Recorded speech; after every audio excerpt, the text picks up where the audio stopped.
Fear and Hunger. What a simple title to an extremely interesting game.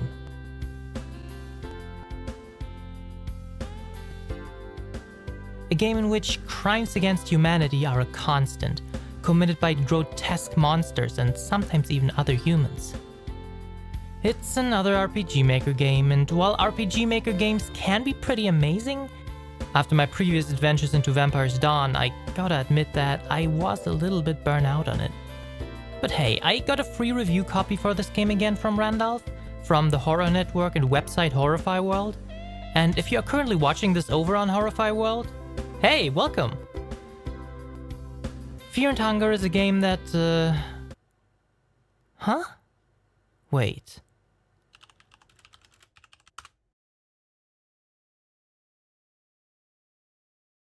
Huh.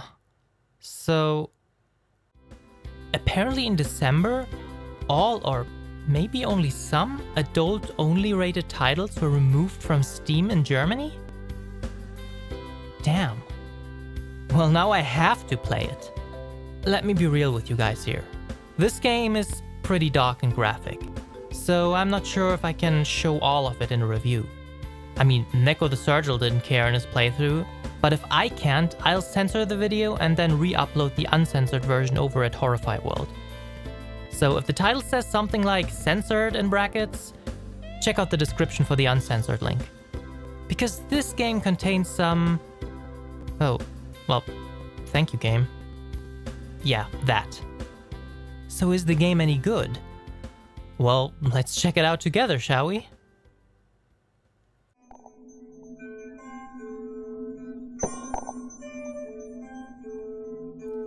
Jesus. This main menu music...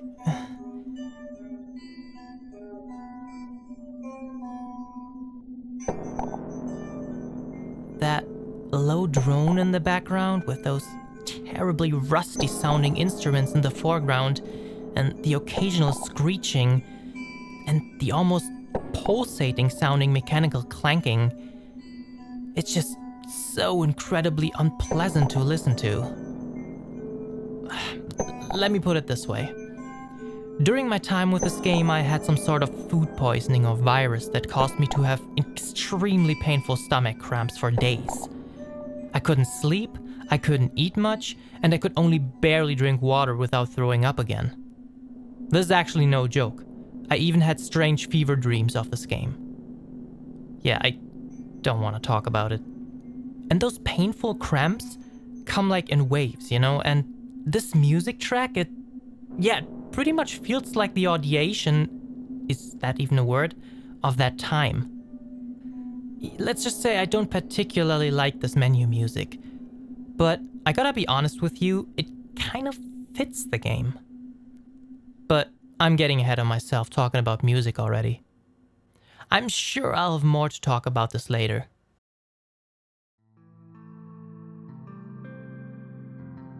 So the game begins and we get to pick one out of 4 classes: Mercenary, Knight, Dark Priest, or Outlander. And this is actually pretty cool. I love character creation like this. And not only do you get to pick your main character, you can also, through their pre-story, determine your starting skills. I went ahead and picked the Dark Priest because he's obviously the coolest of the bunch. The Dark Priest can kill his sister and then decide which god to devote himself to. I have no idea what any of these gods are.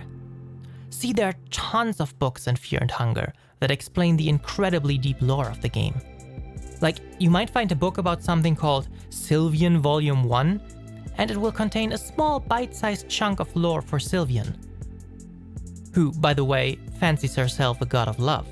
But, you know how gods can be. They might tell their followers, oh, I'm the goddess of love, and then, create these monstrosities, for example. That thing is called a marriage. Yeah, I'm not kidding. But yeah, I really like this. I think it's a good way to share a greater lore with the player. Next, we are told our purpose of the game. Find a man named Lagarde. Alright, got it. Now let's dive right in.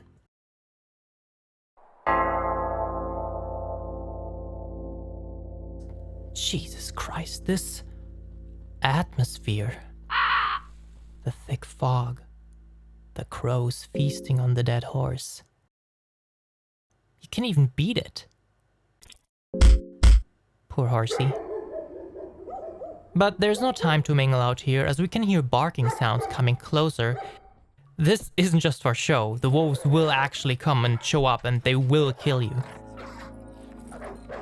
So we finally enter the dungeons of fear and hunger, and this is where the game really begins. The first enemy encounter are likely the prison guards and turn-based combat. I mean, it's an RPG Maker game, so it is to be expected, and the devs really tried to make the combat as interesting as they humanly could with RPG Maker. They have different skills and items, and you can even hack off body parts to make the enemies unable to attack by slicing off their hands, or maybe unable to dodge by hacking off their legs. Or even just kill them outright by beheading them.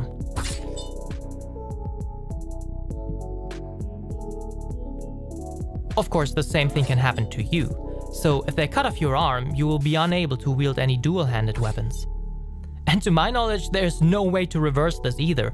If your hand gets chopped off, you're stuck with one hand for the rest of the run. There's one really unique thing about the fighting though that I really like, and that's that you can actually talk to your opponents. Some of the enemies will just outright ignore you, but others might have really interesting things to say. I don't remember seeing that sort of mechanic before. But yeah, in the end, it's just the plain old RPG Maker turn-based combat again. I'm quite honestly getting a little bit tired of this style of combat.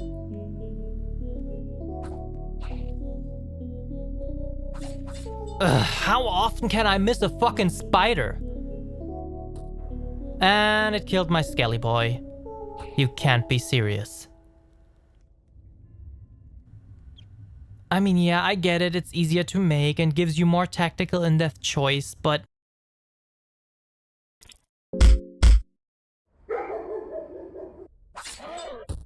Ugh, damn it killed me. Oh hey, look, I'm still alive. Huh, this is actually another pretty cool detail. Sometimes some enemies will defeat you, but not outright kill you. Some of them will take you away to gleefully murder you, and some of them will do pretty gruesome stuff to you. But it won't always kill you. You can keep playing. Although the run is most likely pretty much over at that point. But I think that's so cool. The game lets you do some really cool stuff that I haven't really seen before in RPG Maker games. Wanna jump into this bottomless pit? Hey, you can do that. And you can even keep playing. But now your legs are crushed, so you will be easy prey to anything that finds you. Wanna try to blow up some rubble in a weak cavern? You can do that too, but it will most likely cause a cave-in and kill you. But I love when games do that. Giving the games choices like this makes the immersion so much deeper, and makes for a very memorable gameplay experience and gives you stories to share with your friends. And this game is full of those. You can stumble upon incredibly interesting and disturbing stuff. On second thought, maybe you shouldn't check out everything you see. A lot of it could be a trap too. I know I talked about this before, but the atmosphere is so damn creepy. The music is very forgettable ambient music, but that doesn't matter because, like the main music theme, it just fits so well for what it's trying to do.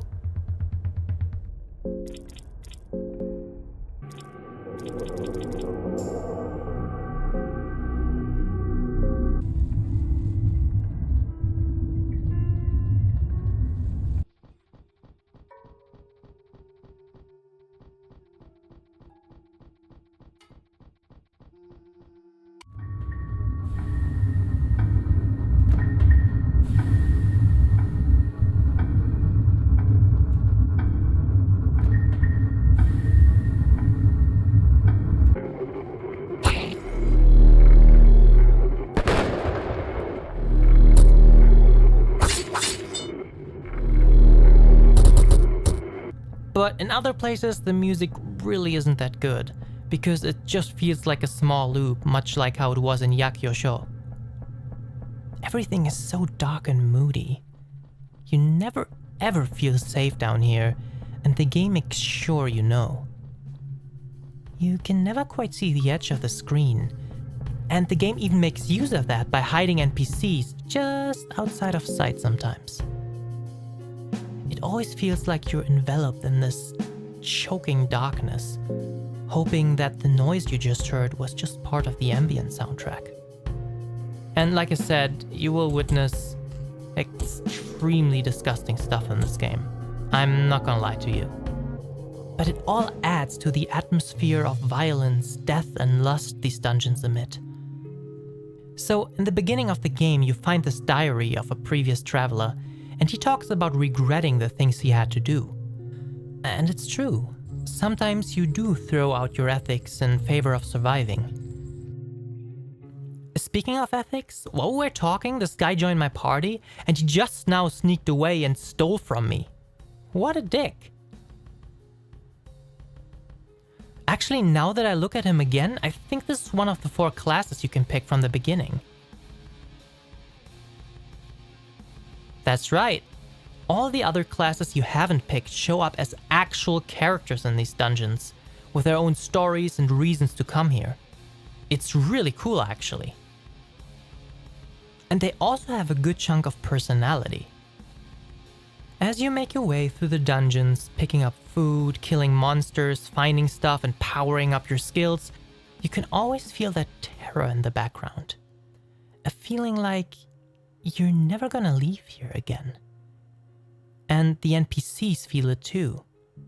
This pressure that keeps rising the deeper you go. And every now and then, you will get cutscenes showing you that even they are close to their breaking points, advancing through these steps. This adds so much, honestly. Not only does it make the characters a lot more relatable and human, and frankly real, but it also adds to the entire atmosphere of the dungeon itself. In its essence, this game is just a dungeon crawler without a randomly generated dungeon. This entire dungeon is the same every time, but that doesn't mean that there's no random stuff to this game. Like, the items you get are completely random every single time, and they even differ from simple reloads. I'm not sure if I like this because, you know, I'm having such a good time with this game, avoiding all the combat and not talking about the main mechanics, that it kind of pains me to do so, let's talk about the graphics. I really like the graphics in this game. It all looks so well done. Maybe not the main menu graphics, but the character graphics. You can already kind of tell what sort of people they are just from the character designs. But what really impressed me was the monster designs. Some of them are fairly boring and vanilla, like zombies, spiders, and skeletons, but then others are just terrifying. I mean, look at that. Can you imagine facing a monster like that? You can't even sure decapitating actually kills them, and even if it does, they might still have 1 or 2 attacks in them before dying. This reminds me a little bit of that monkey boss from Sekiro. It's creepy as fuck and just looks and feels unnatural. Like it shouldn't exist. And that fits perfectly because I feel like that's what the entire game is trying to radiate in the first place. And all of this just adds up more and more and creates this atmosphere that reminds me a little bit of the other world from Silent Hill. Like even your footsteps in the prison area, that clunking noise, you know?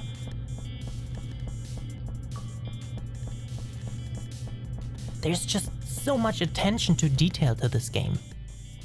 It just oozes personality and atmosphere. You always feel unsafe sleeping in these beds around here. But you know you'll have to do that to, let's talk about something different. Let's talk about the... Okay, I get it.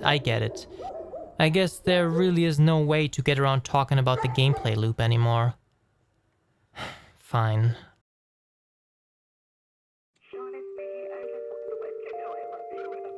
It's annoying and frustrating to say the least. The core mechanics are the hunger and fear mechanics. Hunger builds up slowly over time and eventually weakens your character, and when it reaches 100 you starve to death. So you will have to eat regularly. While fear slowly reduces your mind and makes you go insane when you hit 0. But remember what I said earlier about the item pickups? And that's where the problem comes in. The item pickups are completely random, like I said. This means that you can go a long time without finding any food if you're unlucky, but instead will find like 20 leather helmets. There's tons of interesting stuff in this game to try and find, but I can't really concentrate on exploration when I'm busy trying not to die from starvation. So instead of taking my time, looking around and maybe discovering a cool new character, I'm rushing through these dungeons, wildly rummaging through these barrels, hoping that this time it will contain a piece of cheese or something. In normal survival games like, say, Raft or Minecraft, food is your primary objective at first, but slowly becomes a non-issue as you learn how to consistently get food, and your focus slowly shifts to exploration. In this game, due to its randomness, hunger is a constant problem. There is never a consistent way to get food to explore. Food is limited, and whether you come across more or not is completely out of your hands. And in addition to that, your hunger even increases during dialogue. Having a big and dark world that requires close and slow exploration, paired with a time-based resource management in which you are unable to know how to obtain more of that resource, is a bad match in my opinion. It feels a little bit tacked on and not necessary for the game to be engaging, interesting, or even challenging. It feels a little bit like the developers came up with this core idea in the very beginning and then built the game around it. But then, as the game got more complex and other ideas expanded, they didn't want to remove the hunger mechanic because they wanted it for their title. Oh yeah, speaking of which, the fear mechanic is slightly less annoying. Your mind stat actually lowers slower than your hunger builds. The problem it has though is that mind isn't just a stat in this case, like hunger. It also acts as your mana, so you will have to carefully consider whether or not to use spells. We have this character like the Dark Priest who relies mostly on spells to kill enemies, who constantly gets his mind drained, a stat which, much like hunger, is randomly recharged depending on the items you find or maybe won't find. It all just doesn't make a lot of sense to me. Whoops, sorry about that. Anyway, let's move on. You know, I've spent so much time down here in these caves that I actually forgot what I was supposed to be doing here in the first place. It feels like nothing I, or rather my character, had experienced before could have prepared them for a journey like this. Eventually, as the survival instincts kick in and you worry more about how you're gonna see the sun again, you kind of stop worrying about your original goal and you forget. And I feel like that adds a lot to the immersion actually. At least for me. Oh hey look, we can sleep here. Is that a coin toss? What am I tossing for? Well, at least I guessed right this time. See, that's another random aspect of the game. You toss a coin when you go to sleep, you toss a coin with crates, you toss a coin with events, you toss a coin, you toss a coin, toss a coin, toss a coin. The randomness does take away quite a lot of this game sometimes. So it seems these bets are to save your game. they can be quite far between sometimes, and it's not always easy to calculate if it's worth going back to save or keep going. You can also use the Books of Enlightenment to save, but they crumble after one use.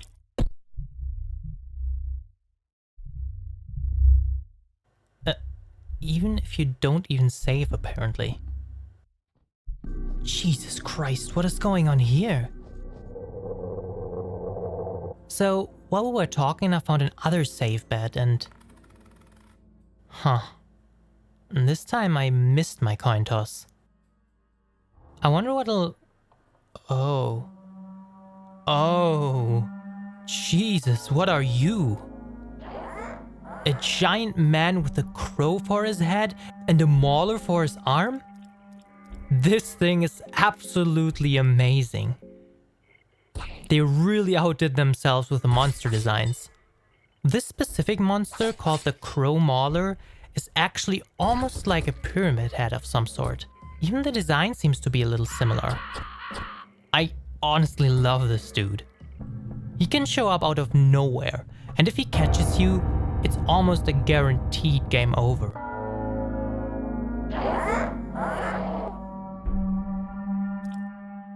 There's so much to see in this game. It goes on further and further as you descend into the darkness of the dungeons of fear and hunger. And then the story slowly unfolds over books and character interactions. From what I could piece together, it is about this ancient city at the bottom of the dungeons, where what they call the new gods reign. It's a story about self-worth, personal ethics, and discovery of an ancient civilization. And in the end, it also has quite strong characters and storylines. But I don't think I'm actually qualified enough to talk about this. I've played about 10 hours of this game, and I feel like I've only seen the surface of what this game has to offer. Playing this, I always feel like I'm just exploring part of a deeper story beyond human understanding. And the monsters reflect that too. So, do I like Fear and Hunger? I mean, I wouldn't say I love the game. I'm not even sure I like it that much, and I certainly don't want to go back and play another run of it right away. But in a couple of months? Maybe. It's a fun roguelike, but I took long breaks between play sessions because it can be very frustrating sometimes. I'd say if you like the art style and the atmosphere it produces, it's almost worth it just for that. If you're looking for fun gameplay, you should probably look elsewhere. Anyway, thank you everyone for watching, and thank you to Randalf and the devs for the review key. Oh, and if you're still here, a little personal thing. I've been thinking about completely rebranding this channel to Nightfall. I'd love to hear your opinions on it, and if you're against it or for it, or maybe any other ideas you have. So, again, if you're still here, thank you very much, and hope all of you have an amazing summer night. Have a good one.